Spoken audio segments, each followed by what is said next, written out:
Anna and the French Kiss. Chapter 1. Here is everything I know about France. Madeleine and Mathilde. Copyright Lion Moulin Rouge. The Eiffel Tower and the Arc de Triomphe, although I have no idea what the function of either actually is. Napoleon, Marie Antoinette, and a lot of kings named Louis. I'm not sure what they did either, but I think it has something to do with the French Revolution, which has something to do with Bastille Day.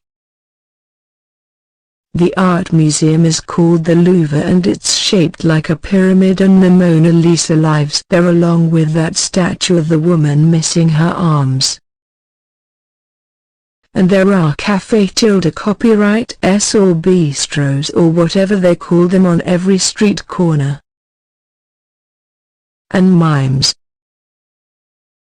The food is supposed to be good, and the people drink a lot of wine and smoke a lot of cigarettes. I've heard they don't like Americans, and they don't like white sneakers. A few months ago, my father enrolled me in boarding school. His air quotes practically crackled over the phone line as he declared living abroad to be a good learning experience and a keepsake I treasure forever. Yeah. Keepsake. And I would have pointed out his misuse of the word had I not already been freaking out. Since his announcement, I've tried yelling, begging, pleading, and crying, but nothing has convinced him otherwise.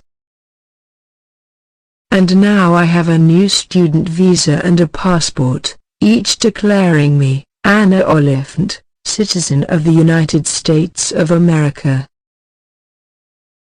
And now I'm here with my parents and unpacking my belongings in a room smaller than my suitcase, the newest senior at the School of America in Paris. It's not that I'm ungrateful.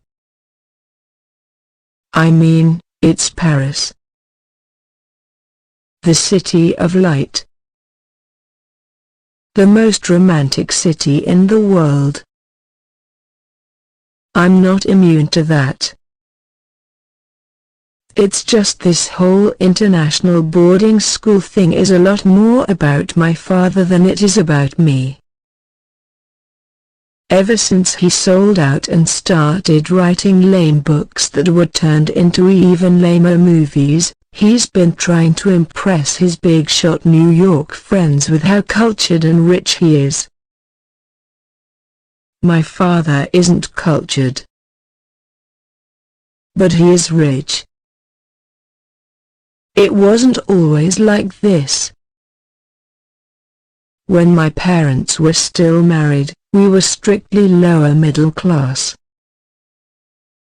It was around the time of the divorce that all traces of decency vanished, and his dream of being the next great Southern writer was replaced by his desire to be the next published writer.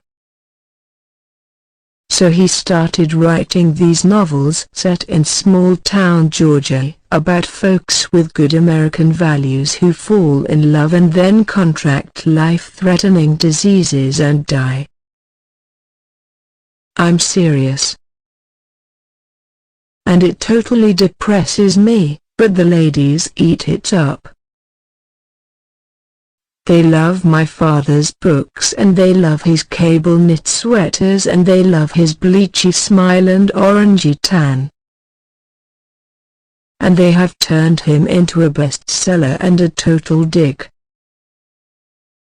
2 of his books have been made into movies and 3 more are in production, which is where his real money comes from. Hollywood. And, somehow, this extra cash and pseudo-prestige have warped his brain into thinking that I should live in France. For a year. alone. I don't understand why he couldn't send me to Australia or Ireland or anywhere else where English is the native language. The only French word I know is oui, which means yes, and only recently did I learn it's spelled OUI and not WEE. At least the people in my new school speak English. It was founded for pretentious Americans who don't like the company of their own children. I mean, really. Who sends their kid to boarding school? It's so Hogwarts. Only mine doesn't have cute boy wizards or magic candy or flying lessons. Instead, I'm stuck with 99 other students. There are 25 people in my entire senior class, as opposed to the 600 I had back in Atlanta. And I'm studying the same things I studied at Claremont High, except now I'm registered in beginning French. Oh, yeah. Beginning French. No doubt with the freshmen. I totally rock. Mom says I need to lose the bitter factor, pronto, but she's not the one leaving behind her fabulous best friend, Brit. Or her fabulous job at the Royal Midtown 14 Multiplex. Or Toph, the fabulous boy at the Royal Midtown 14 Multiplex. And I still can't believe she's separating me from my brother, Sean, who is only 7 and way too young to be left home alone after school. Without me, he'll probably be kidnapped by that creepy guy down the road who has dirty Coca-Cola towels hanging in his windows. Orsini will accidentally eat something containing red dye number 40 and his throat will swell up and no one will be there to drive him to the hospital.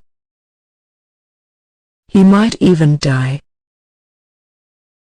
And I bet they wouldn't let me fly home for his funeral and I'd have to visit the cemetery alone next year and Dad will have picked out some god-awful granite cherub to go over his grave. And I hope Dad doesn't expect me to fill out college applications to Russia or Romania now. My dream is to study film theory in California. I want to be our nation's greatest female film critic. Someday I'll be invited to every festival, and I'll have a major newspaper column and a cool television show and a ridiculously popular website.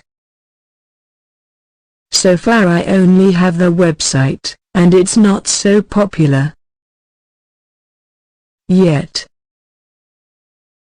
I just need a little more time to work on it, that's all. Anna, it's time. What? I glance up from folding my shirts into perfect squares. Mom stares at me and twiddles the turtle charm on her necklace. My father, bedecked in a peach polo shirt and white boating shoes, is gazing out my dormitory window. It's late, but across the street a woman belts out something operatic. My parents need to return to their hotel rooms. They both have early morning flights. Oh.